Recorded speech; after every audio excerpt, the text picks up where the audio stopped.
All right, here we go. Happy Wednesday, everybody. Today is February 1st, a day before Groundhog Day. I always think Groundhog Day.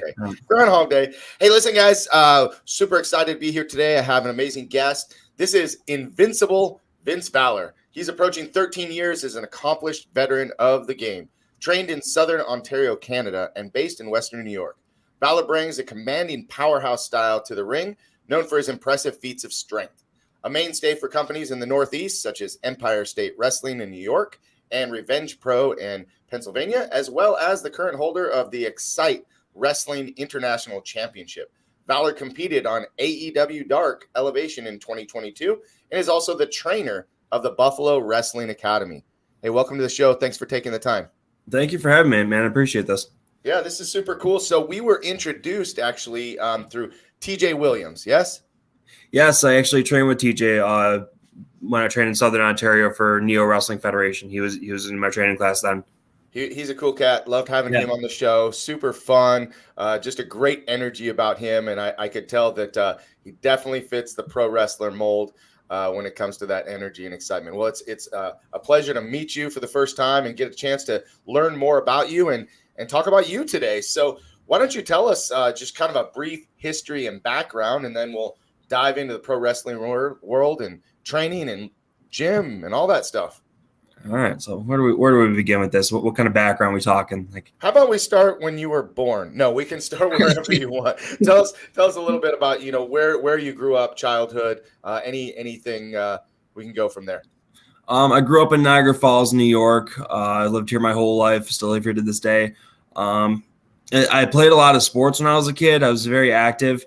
I tried a little bit of everything. The one that really stuck when I was a kid was football. Mm-hmm. I played from the time I was 6 up until when I graduated my senior year of high school. So it stuck with me for a while, and then I jumped right into wrestling, and my body hasn't been the same since. So, now, what position did you play in football? I'm sure since you were 6 years old, you changed positions several times. But what was your favorite to play? So I started out as a defensive end when I was playing in Little League, but by the time I was out in varsity, I was playing safety at the time. All right, cool. And what was it like growing up in Niagara Falls? It's a little terrible. I mean, everything's kind of entertaining around here. I'm sure TJ's spoken of this as well. I mean, it's kind of a troublesome area, but I mean, it's home for me, so I've grown to become used to it. Mm-hmm. Yeah. Well, we're on the opposite ends of the country. I'm over here in Southern California, and you're over on the opposite side. I'm sure the weather's much nicer there, isn't it? Yeah. I got to be honest. I live in California, and I pay to live in California, and it's been cold lately. I mean, there's been some like wind and rain, and like I don't dig that. I like the sun. I like it warm. I like it hot. I like springtime, summertime. I like to wear shorts every day. I mean, it's a bad day when I got to wear pants when I got to go to the gym. So I can't really feel sorry for you. I live in the Buffalo area, so I mean, yeah. It's always cold, right? Yep. So tell me a little bit more, childhood stuff. You played football. You played a lot of other sports. What other sports did you play? Played a little basketball, played soccer. I tried my hand at karate. My mother was really into it. My mother was very successful with it. I tried a little bit of everything, but football was really the one that stuck. And then I was a fan of wrestling. I don't want to give the cliche answer of, everybody's when they explain their wrestling fandom, they feel like they have to say, oh, well, when I saw Hulk Hogan before I could crawl, I was hooked, brother. It's like they feel like they have to say that to feel valid about their fandom of wrestling. That's not always the case. Mm-hmm. Everybody has different introductions into wrestling. Mm-hmm. For me, my mother dropped my sister and I off at this daycare, and the kids there loved it. They had all the videos, they had all the action figures, everything. And they also treated it like this big fight club at this daycare where like they were just practicing moves on each other. So that was kind of my introduction into wrestling, was going to this daycare and seeing how much they loved it. It's like, okay, well, I didn't really have like too many interests at the time. Yeah, I loved football, but I mean, I had nothing aside from that. So wrestling was really what I got hooked on just by going to this daycare.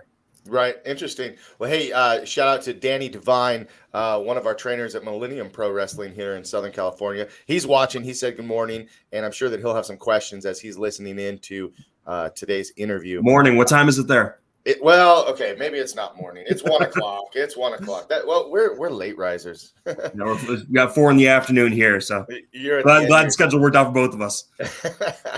So, it's funny because, you talk to people about how they got into wrestling or how they became a fan of wrestling. I mean, I don't know. I really don't know any pro wrestlers that weren't a fan at some point, growing up, loving it. Whatever that time frame started, maybe it wasn't right out of the womb, but, I went through phases with pro wrestling. I loved it as a kid, grew up in the 80s. So, of course, Hulk Hogan was big. And by the way, just a little shout out to everybody watching. I posted this on my Facebook page today. I just want to see how many degrees of separation there are between myself and Hulk Hogan, because, man, if I can get him booked on the show, wouldn't that be cool? So just throwing it out there. But, I grew up watching. I'm sure he's watching. Vince Valor's on the show, so Hulk Hogan's got to be watching, That's right? Right. Yeah. Totally. And so, watching Hulk Hogan, Ultimate Warrior, all that stuff. But then, I totally fell out of it and then got back into it. Like DX was that was a big deal. Got back into it. Then I fell out of it again. Then I got back into it. And then I actually started. I didn't start pro wrestling until I was 38 years old.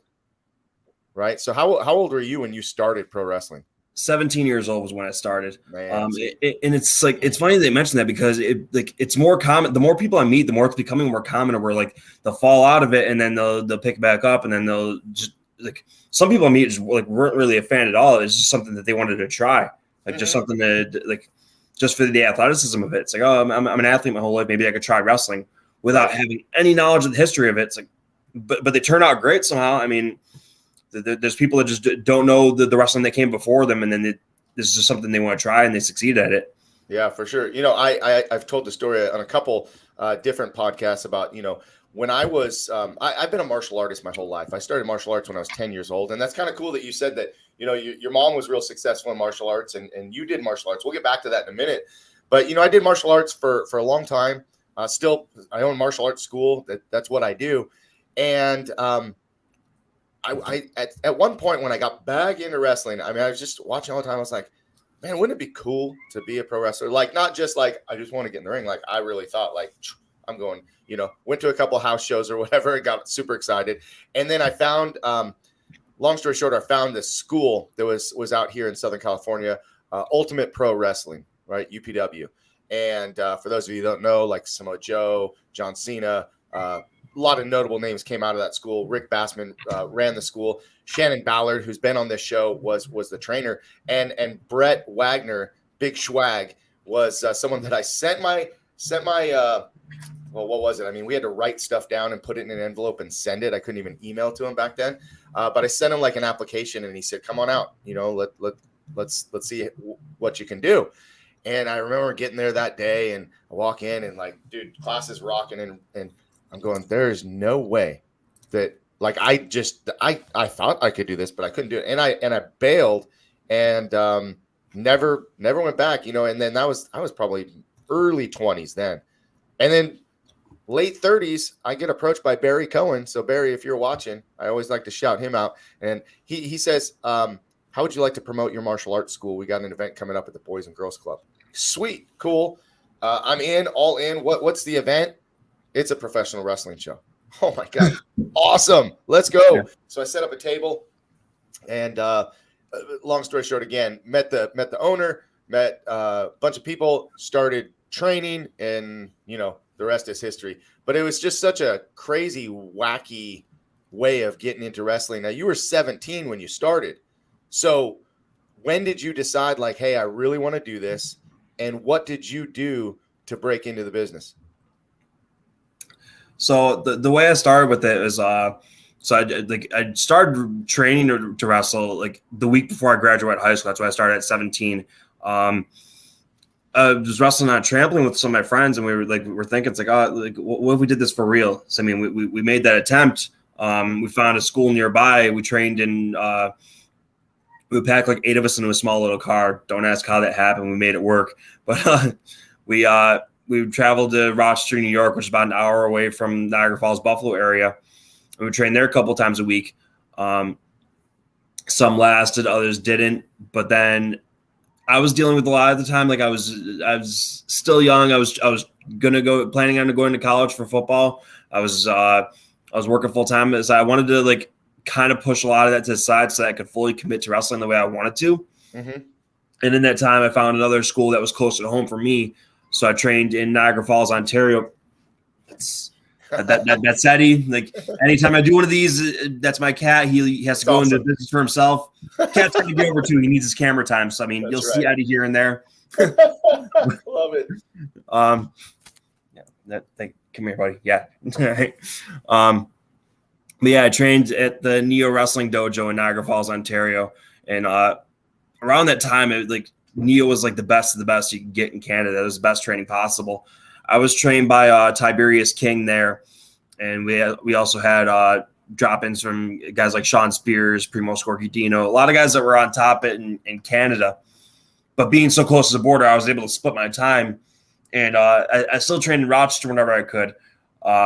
I also trained in Buffalo Grapplers Anonymous when they opened their gym here. So I trained in Canada with Tiberius King. I trained in Buffalo with Pepper Parks. I trained in Rochester with guys like Hellcat or Colin Delaney, or the late Brody Lee would make stops and visits at that school. So, I mean, I got the best of both worlds, being so close to the border and being able to train wherever I could. Mm-hmm. Yeah, cool. Hey, TJ's on right now. So say, hey, what's up? What's TJ up, TJ? is watching, and Juanita's back on here again today. Thank you for being here, Juanita. By the way, those of you watching, this is an interactive show, so we love to hear your questions and your thoughts. So please continue to comment and ask anything you like of either one of us. When you started, questions for Eddie too. He's here for it. Yeah. There you go. Thanks, buddy. When you were breaking in and you were starting to train, what was the goal? Was the goal just to kind of have some fun with it? Was your intention like, hey, I'm going to, wherever, WWE, AEW now, did you have those aspirations, or were you just wanting to have some fun with it? I'm sure anybody that's gotten into wrestling starting out has had the thought cross their mind of they want to go to WWE. The more they become into it, the more they realize it's not the most realistic goal. From this area, at least, I can count on one hand the amount of people that made it and got signed to a major contract.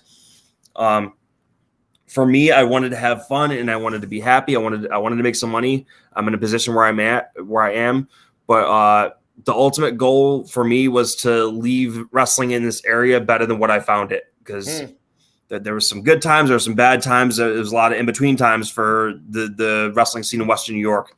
But I feel like if I gave it my all and put everything I had into this, I felt like I was in a good position to where I could make this area a lot better. And I feel that right now, I feel that I have. I think that's a really awesome thing to bring to the show and just to bring to the forefront is whatever it is that you're doing, whether it's professional wrestling, martial arts, you're a speaker, you're author. What you said was, I want to leave it better than I found it, and you want to raise that level. I think that's just a great testament to you as a worker in your craft to be able to put that out there, because sometimes people, we focus on the fame and we focus on the, maybe the money or, all that stuff. But what you said is very different than that, is that you want to leave it better than you found it. So I really like that. And a quick shout out, Dana Abbott is watching right now. Hey, Dana, how are you? Thanks for tuning in today. Let me know if you have any questions, by the way. So you had some aspirations. You wanted to go far. When was it, or was there a pivotal moment that you said to yourself, or has it not changed yet? Maybe that's not the goal. Maybe I'm good here and good in this surrounding area. Was there something that kind of told you that? What, from the aspirations of WWE to stay on independent level? Yeah. I think it's more so like there wasn't really that moment where it clicked that it might not happen. It was just kind of like the more people you meet, the more you talk to, the more you become like a little more realistic with your goals. Like, and like I teach this to the people I train now of like have long-term goals, have your short-term goals, have goals that are realistic and attainable though. Like anybody gets into this, like I try to tell them, it's like, if you want to go to WWE, that's great, but they need to understand WWE is looking for certain things right now. Like I read something recently, and I read these things all the time where like they're not focused so much on wrestlers. They want people that have a certain look about them. They look at college athletes, people that are coachable to do things that they want to do it. And like I've read that Triple H say before, like he doesn't want to clean up the bad habits that you learn on the independence to where like people are stuck in that mindset and stuck in the way they do things. So I get that, and it applies a lot to independent wrestlers who think, oh, WB is the main goal. I'm going to make it there one day. Try as hard as you can. Sometimes it's not so realistic. Mm-hmm, mm-hmm.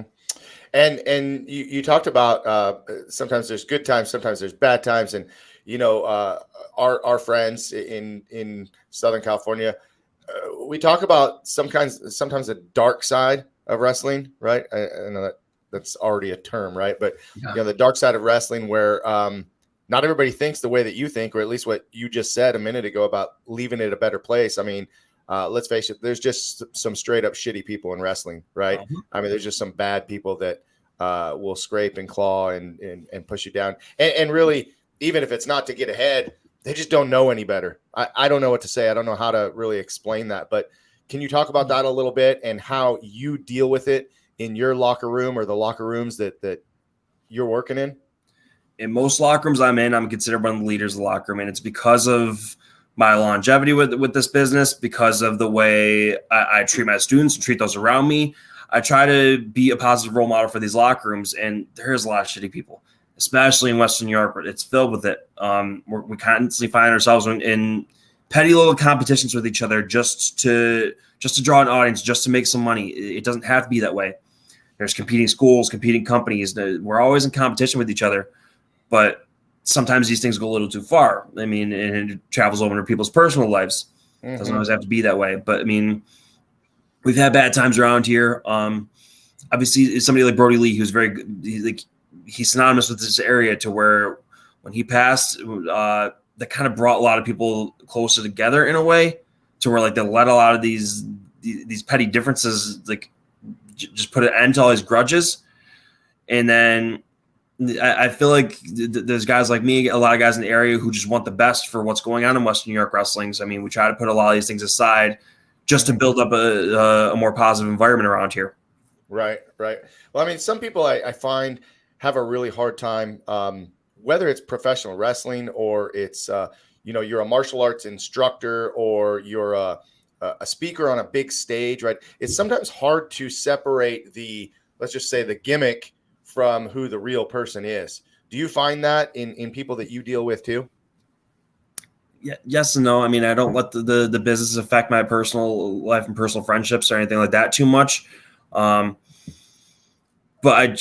you hear the term "living the gimmick" a lot. I mean, yes, you want to have your personal life be or your gimmick life be somewhat of an extension of your personal life. Some people have these such outlandish gimmicks. Oh, I'm a big country truck driver, but they're driving a Toyota Prius.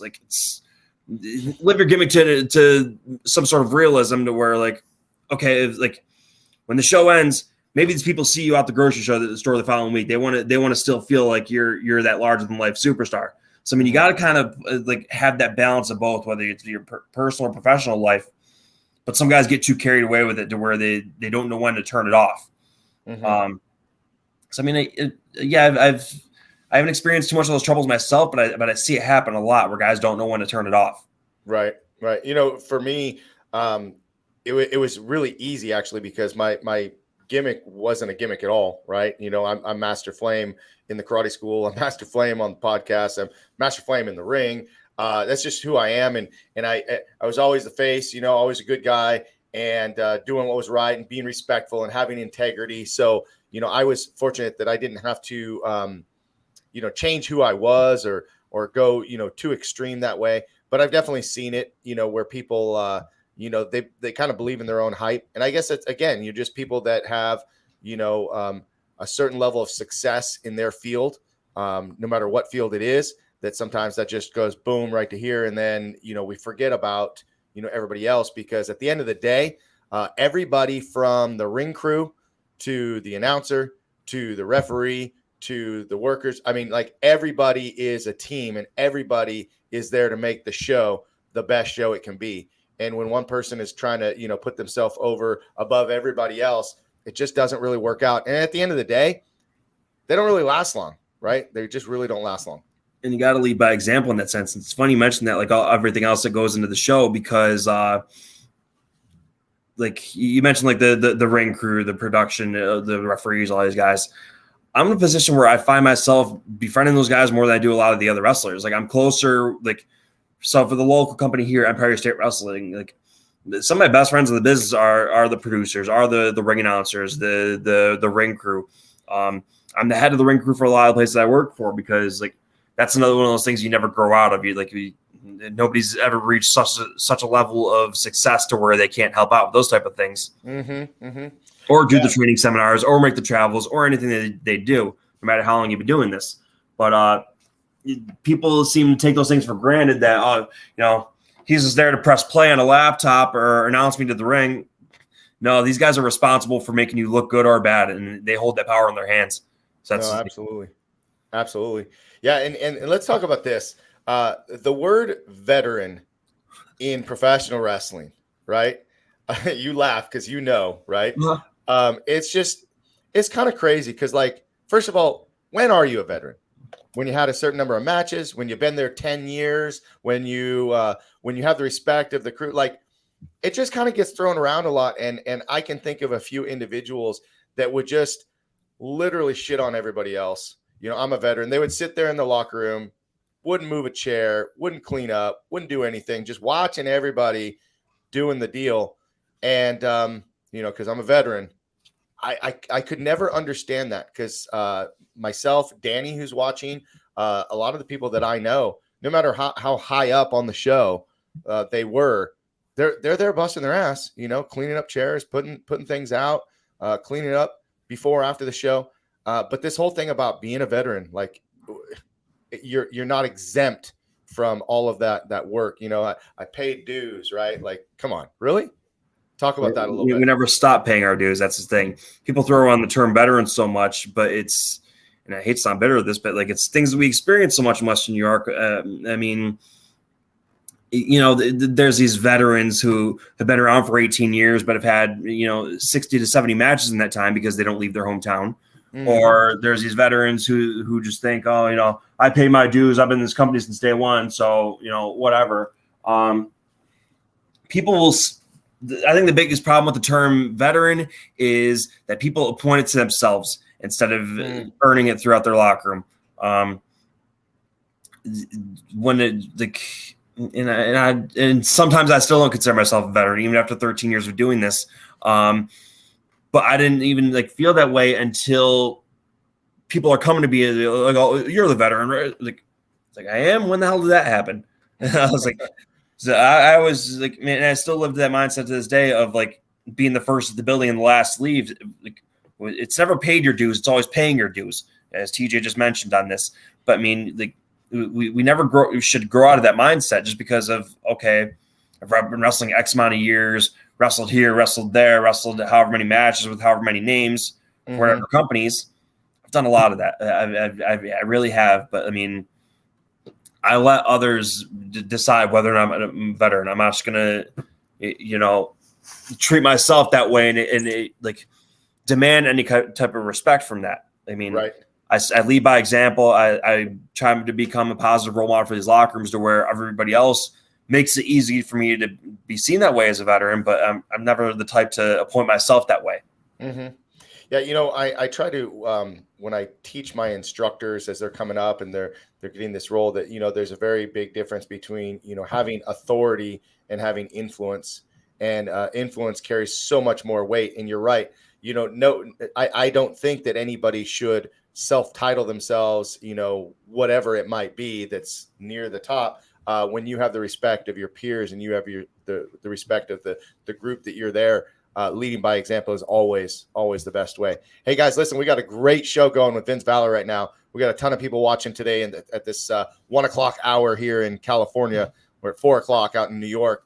But if you guys are watching live and you got questions, we got a couple people that have been tuning in here. Juanita, TJ, Danny, Dana, thank you guys. Continue those comments, continue those questions. Let us know if there's anything else you want to hear us talk about. You did talk about, and this show is all about you, right? So you did talk about having the opportunity to wrestle some bigger names and be on some big shows. Let's talk about some of your accolades and some of your achievements, some of the people that you have the honor to work with. So sorry, I put myself over. Great. There it is. Let's do it. I'm very grateful for a lot of the opportunities I've received. I've had the opportunity to share the ring with people like MVP, Hornswoggle, Nunzio, a lot of big names in WWE, big names in AEW, big names in Impact. Probably one of my biggest opportunities came recently wrestling for AEW Dark last year. And it was such a learning experience, something I'm incredibly grateful for. And the road didn't stop there because I did that first appearance with them, and then I got called back, and then I got called back again and again after that. So, I mean, I still take these opportunities to learn from guys that are above me in this business. Mm-hmm. It's always like you'll hear the phrase "never meet your heroes," but I mean, whether it be a good or bad experience from them, you can learn a lot from them. I've shared locker rooms with some people I look up to on TV when I was a kid, and they turn out to be terrible human beings. Or I've wrestled with people who I've watched on TV when I was a kid, and I've learned such life lessons from them. So you kind of get the good and the bad of everything that you do in wrestling, but it's an opportunity. It's a learning experience nonetheless. Yeah, definitely. Talk about some of the companies that you've worked for, worked with, some of the companies that you've built up, and then we'll kind of start diving into the school you're training, teaching, coaching at. So I take a lot of pride in my involvement with the local company here, Empire State Wrestling. I help out with the booking. I'm in charge of the ring crew. I'm one of the top guys on the roster. I've wrestled here for the past 10 years for Empire State Wrestling, and it's my home.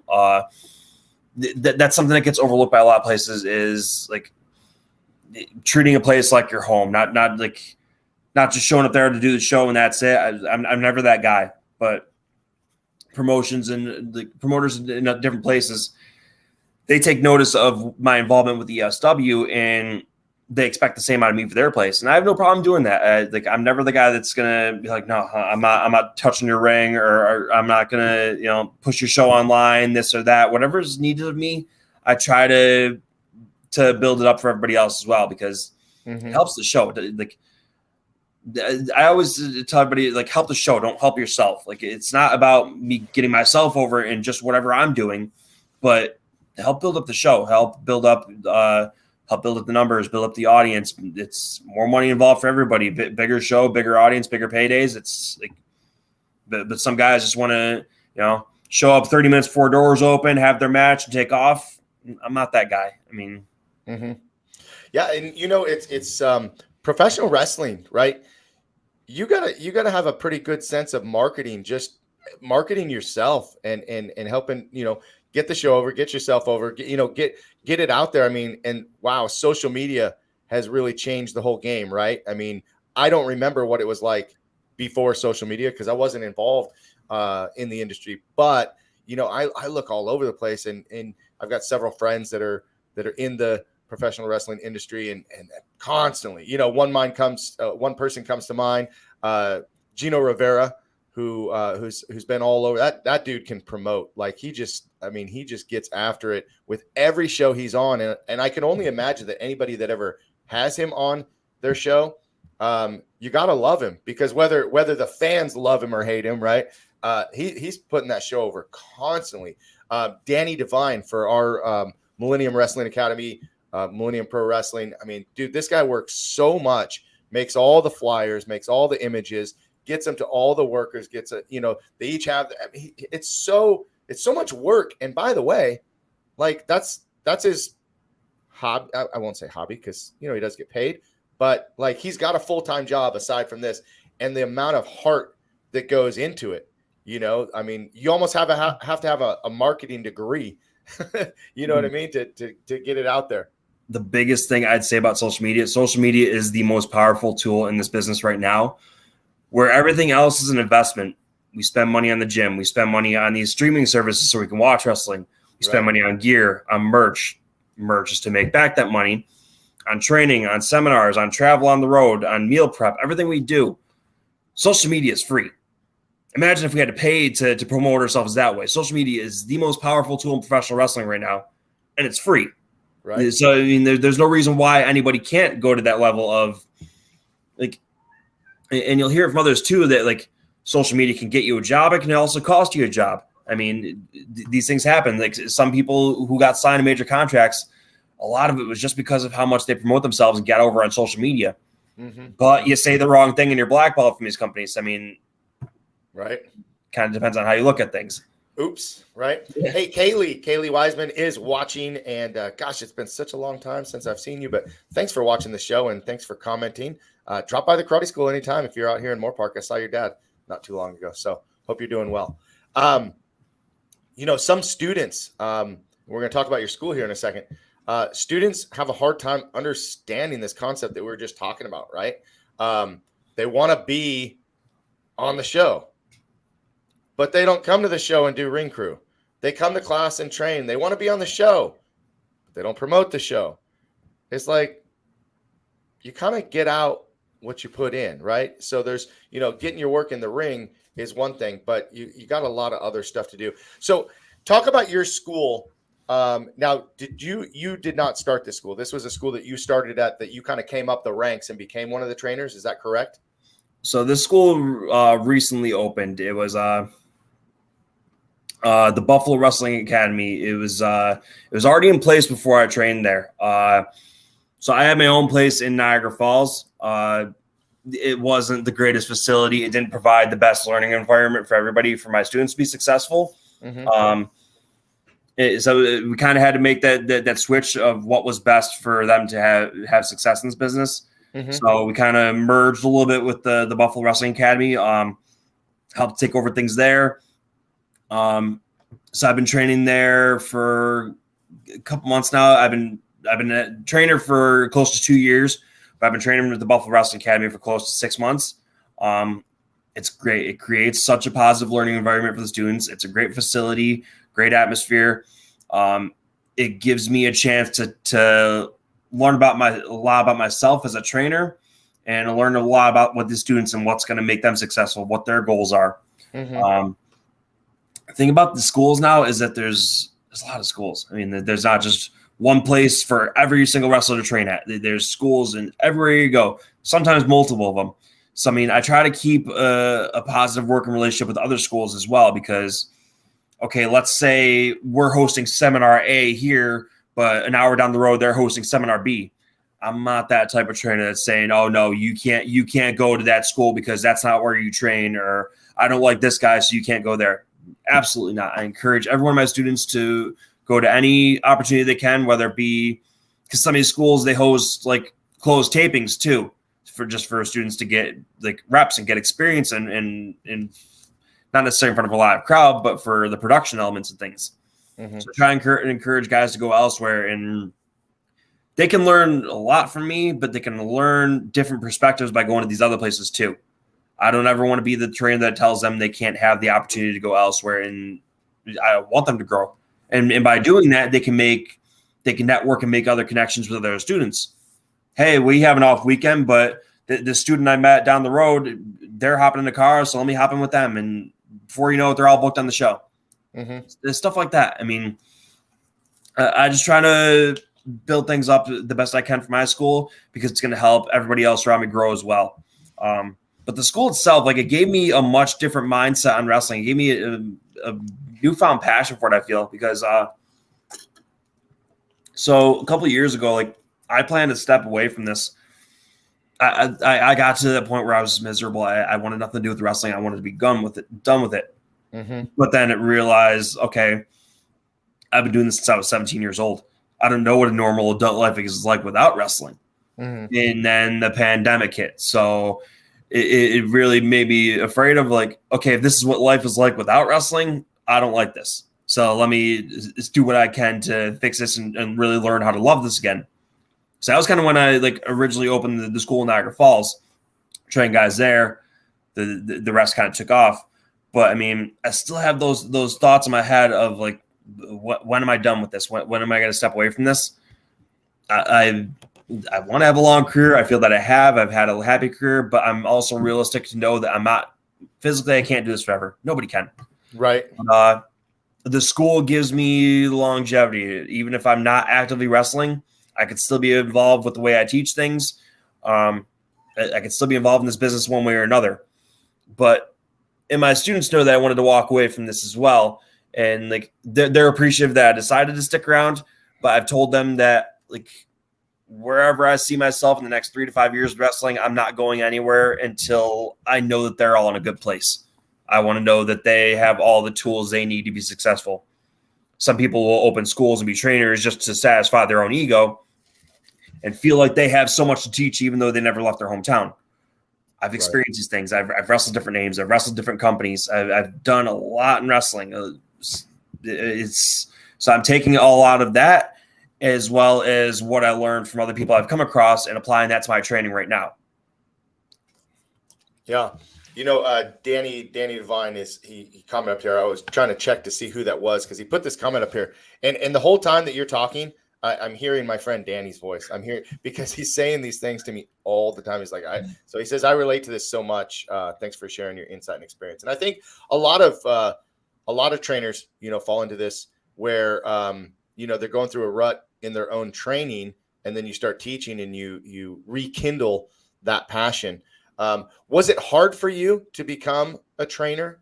Because some people struggle with that, going from being one of the boys to now being in a kind of a leadership role, or was it just kind of a natural progression for you anyway? I never saw myself as being a trainer. A lot of it just kind of fell in my lap. I mean, I guess it made me realize that there is something for me to teach when people are coming up to me in the locker room, and now I'm the guy that's expected to give the advice and the feedback and the criticism. Mm-hmm. So that made training that much easier to be like, okay, however people may look at it, maybe like I at least know that I have enough of the respect of my peers to where they value my advice. So, I mean, let's see how far this can go. I mean, as much as I'm training others, I'm training myself as well. So, I mean, like I'll watch like videos from other schools. I'll read books. I'll do other any seminar in the area. I'm still the one right there doing it. Like I try to pick up a lot of what I learned from there, and I'll apply it to what we do in the next lessons. I mean, I'm teaching myself as well. But it's given me a new outlook. I mean, some schools are looked at in a different light to where like, oh, who'd that guy ever beat? Why is he training people? So that was always my biggest fear, of being seen that way. Like I wanted that respect for my peers, be like, okay, Vince Valor is qualified to train wrestlers. And I feel that I am. But like, it's never a respect that I had to demand from anybody. Be like, have to tell anybody, no, I should be training people. No, I wanted that. I wanted to earn that respect from everybody. And I earned it from those that I feel are most important to me and most important into influencing me and influencing my development into wrestling. I can't care about every single person's opinion in wrestling. I'm going to drive myself crazy with that. So if anybody has a differing opinion on me, sure, have fun. Do you? I still sleep at night. But I had to know that me training is like, I have the respect of my trainers and of my friends and of my peers and everybody that I came up with in this business, to know that, okay, Vince Valor is a qualified trainer and one of the best in the area to do it. I have to admit, and be totally honest, I brought you on the show as a recommendation from TJ, and the description that I received was all about pro wrestling. Everything that I knew about you prior to this was all about pro wrestling. But I have to say that either I haven't talked to enough pro wrestlers in my lifetime, or I have someone that is definitely a true leader on this interview right now, because the words that are coming out of your mouth talking about, studying tape and reading and wanting the best for your students and doing the best for the business. I mean, man, I just haven't heard that from a lot of trainers, wrestlers in general. So I'm seeing a side of you that I think a lot of people can really appreciate. And it goes right in line with a lot of the guests that we've had on the show. So I really appreciate you being on today and just kind of sharing this experience. I think everybody so far is getting a lot out of it. So thank you for that. Believe me, I could go on for hours about what I love about wrestling, and like, I'm passionate about what I do. One thing I always teach, and other trainers say this as well, is you never stop learning. I mean, we mentioned the tape studies and seminars, and like I read a lot of books. I watch a lot of videos. I watch a lot of wrestling. Wrestling consumes me in a lot of ways. I'm not caught up on all these Netflix shows, but damn it, I watch wrestling every day of my life. I mean, well, you can't hide passion. When it comes to something you really love, you can't hide passion. And you obviously have a passion for professional wrestling that has transcended you as a person, because here you are talking about, bringing your students up, giving your students opportunities to go and learn elsewhere. I mean, there's a lot of people I know in the martial arts industry that would not. That's always been a big no-no, that you didn't cross train, that you went to one school, that's the only school you went to, and you stuck with that school. And I think that kind of scarcity mindset really holds us back from our true potential and the opportunity for growth. And I love to bring in guest instructors to our school. I love to go visit other schools. I love to introduce my students to other people. As a matter of fact, one of the things that I love about this podcast is I just did last week on Friday. I introduced 3 people in totally different, they're all martial artists and they all had podcasts, but like they had never met each other. And like to bring each other together and kind of have this mastermind moment for that hour. I think that when I get ready to do my next one, I would love to have you back on with a couple other wrestling trainers so we can really, kind of, because your thinking might be different than their thinking. And I think that that's good, because if we all sat there and said the same thing over and over, right, it's like, it's all right. But like, I kind of like to hear the differing thoughts. If you're just agreeing with me all the time, I'm just feeling good about how I think. But if you say something different, I got to take a minute to go, he's got a good point there, right? Maybe I shift my mindset a little bit. The thing that like I teach myself too about training or about wrestling in general is like what might be common sense to me might not be common sense to everybody else because of the way they were taught. I mean, as long as like people come from different schools, different backgrounds, different trainings, but I mean, we all have the same common goal. Some trainers look at things differently. I try to have such a positive working relationship with other schools to where we can do crossover stuff. Like, and it gives me better responsibility for more than just my students. Mm-hmm. Other trainers in the area, Matic, HC Loke, they run the Ground Zero Wrestling or the Fighting Arts Pro Wrestling Institute. I know in my heart that I can send my students onto any show that they might be on, and they're going to look out for my kids the same way I would look out for theirs if theirs are in my locker room. So, I mean, it's good to have that working relationship with other trainers of other schools. Mm-hmm. But like, and they have that common mindset and goal of they want what's best for them students, not necessarily what's best for themselves. They've experienced a lot of that. They've already done all they wanted to do. Now it's about helping build the next generation. So if I take a booking, it's not a booking for me. It's a booking for us. I'm filling my car with them. So if I'm eating, we're all eating. My goal is to set the table for these kids to have an opportunity to eat at. And I feel like I'm in a good position where I'm able to do that. So, I mean, I'm more active than ever in wrestling. Like my next open weekend is Memorial Day. So, I mean, I'm booked very strong, very solid, but it's not just bookings for me. It's not just opportunities for me. I try to get as many for the students as I can. Mm-hmm. Well, my brain starts thinking as you're talking about these cross promotions. I always thought that was like the coolest thing. I mean, back in the day, wasn't it the coolest thing when like WWE and WCW kind of had this little class, and like for a while, like all those interesting matchups made wrestling so fun again, because for a little while it got kind of stale. So the cross promotion is kind of cool. I'm thinking that, you've got people out on the East Coast in New York, and I've got some people out here on the West Coast in California.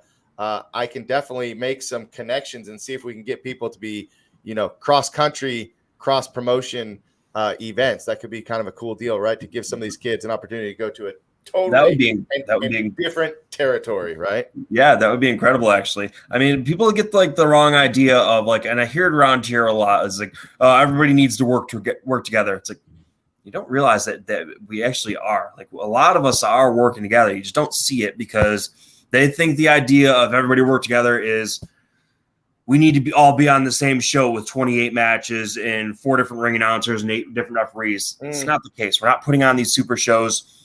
And a lot of that is just to satisfy the people who otherwise wouldn't be booked in a certain promotion. Like, there's a lot of bickering attitudes, a lot of bickering egos. So they all want it under the same roof and the same super show. It's not going to work that way. It's not good for anybody. Mm-hmm. Might draw 2,000 people, might draw different audiences, that's going to have a very toxic environment in the locker room. Could be. Very true. Well, we'll definitely have some conversations about that, and I will be talking to you about coming back on a roundtable, maybe getting you and Danny. We'll get another trainer on there so we could talk a little bit more about. Is that he invited? Because he's kind of. I mean, there's no to that answer. What's that? Is that he invited? I mean, is that the invite from me? I don't have. No, for Eddie, our guest on the show, who needed to get his own camera time about a dozen times throughout this. My cat. Oh, oh, you cat. Yeah, the cat's doing a good job getting on there today. Hey, this is Gabby. Gabby, who is watching. Gabby Abdel-Gadir. She was on the show on Monday. Amazing show. Go back and watch that episode, guys. So thank you, Gabby, for commenting and watching. Yep, Hulk Hogan for a lot of us in the '80s was like kind of everybody. That was everything for wrestling, right? I mean, was there anybody else really that was a big deal? In the '80s, not as big as Hogan. Right, and he's still big. I mean, yeah. he's still a big deal, right? Let's talk a little bit about some of your successes in your students, right? What have you seen in your students that brings you a lot of pride and a lot of joy? Maybe someone that's had a breakout moment, or someone that's just been struggling and boom, it finally clicked. What are some of the moments that come to mind for you? Nothing makes me more proud than where I teach something and then they apply it right away to their next match. And I'm noticing that a lot more recently. Like, I have a core group of 4 students who kind of all started at the same time together. So, I mean, they're the support system. They're like, if I need to send them out there for a car load or send them out there to a show together, they're all interchangeable. They can all team together. They can do whatever is asked of them.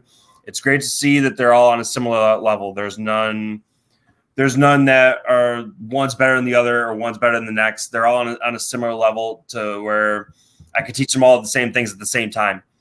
Makes my job a lot easier, but it's also great to see their growth, to see their development. Mm-hmm. No, I think nothing makes me more proud than when, let's say so I've had these experiences too, where maybe I'm booked one place, but there's an opportunity elsewhere to where I could send them. I love when I get those messages from one of my peers in the locker room about, hey, your kids did great tonight. That's all I want for this. I want to know that I have that respect to my peers of to where my students went out and they set a good example and they made me proud. But they're all coming along well. I mean, they're all relatively new. They've been, so I've been, like I said, I've been training for about 2 years now. So, I mean, they're still getting their feet wet in this. They're trying to cut their teeth into the business. They're taking any opportunity that can come to them, though. I mean, the more opportunities, the better. I just want them to love wrestling as much as I do and just get to a point where they can begin to create opportunities for themselves. Mm-hmm. Like I said, I'll do as much as I can to provide for them. But eventually the plan and the goal is to get them to the point where they can do this without me. So, I mean, that's all I want for my students right now is to 5 years from now, I don't know where I'm going to be. I don't know if I'm going to still be actively wrestling. Mm-hmm. And they need to be prepared for that. They need to be prepared for the fact that I'm not going to be actively doing this forever. So it's not just, okay, Valor's booked, he's bringing this along. I want them to go out there and get their own opportunities for themselves too. Right. Well, it's definitely important to teach them that independence. I mean, it's no different than, I have children myself. I don't know about you, but teaching your children to be independent, to be able to do, because I'm not going to be there to do everything for you. So you got to be able to, go out on your own. And even better is teaching them how to do what you've done, how to take what they've learned and now pass it on to the next one and the next one and the next one. And that's what makes, whether it's martial arts, professional wrestling, family traditions, right? Passing that down. I try to teach them that they're going to have a lot of good opportunities and right now, starting out, they're going to have a lot of bad opportunities too. But but they can't think that they're above those things. I had to deal with a lot of it myself. I want to train them the same way I was trained, to where I don't want them to think that they're above any opportunity because, let's say they work some terrible show in front of 6 people. Right. Okay, and then the following week they're wrestling in front of 500 to 600. That's going to make those good opportunities feel that much better if they eat the shit and they go through all these things and they pay their dues. That's going to make those good opportunities feel better. But I just want them to experience everything that I experienced in wrestling as well. I don't want them to think that they can take any shortcuts or have free passes, because I'm noticing that a lot with other schools is like they're, and it's not digging anybody. Everybody trains differently, but I feel like it's become so easy to get into wrestling. It's become so easy to get ahead and be successful in, not that anybody doesn't work hard, but their paths might be a little bit easier because of who they know. Mm-hmm. But I like, maybe if I do hold the power to get them further ahead than they are now, I don't want that. I want them to grind. I want them to work. I want them to work up the ladder the same way I did. Right. Yep. That's an important part of it, right? Hey, Gabby has a question for both of us. And this is a question that nobody really loves to talk about, or maybe you do. I don't know. I don't really like talking so much about the injuries and the being hurt. But she said, "Have you ever been hurt so badly in wrestling? What's your biggest injury?" I nearly died in wrestling once. I was thrown over the top rope, and brother had my arm hooked to where I couldn't exit the ring safely. In Canada, they're not required to have protective mats around the outside of the ring. Oh. So from the top rope straight to the floor, face first. If I had not thrown my arm out in time to stop it, I probably would have broken my neck and died. So I mean, I took broken wrists in 3 different spots. My face was all bloodied up a little bit, but I mean, throw my hand out there at the very last minute. It's a scary experience, really scary experience, near death. I mean, but that was the biggest injury I've had. And I have nagging injuries as well. I mean, 13 years of doing this, I wake up in pain every day. But I mean, that was the one that really like made me question things. Mm-hmm. Yeah, I've had two at least notable. One, it was I think my, fourth, maybe fifth match ever.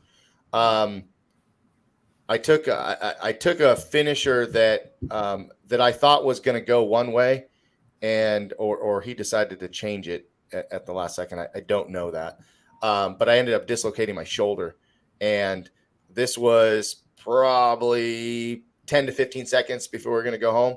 And so he does his finisher on me. I'm supposed to be able to kick out of that and then, finish the match. And man, I was down. I was screaming. I was in pain. And they were going to change the finish. And I'm like, no, we're not changing the finish. I said, just get me back up. I think the referee may have even helped me up a little bit. And boom, I hit him with a super kick. And then we went home. And I'm like, I see myself covering him. And like my shoulder's just like it's just not right.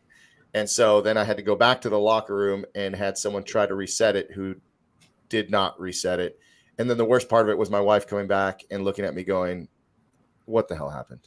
And then we went to the hospital. So that was probably the worst one. The other one had a concussion, pretty bad concussion, actually. Took a unprotected kick to the head and trusted my partner.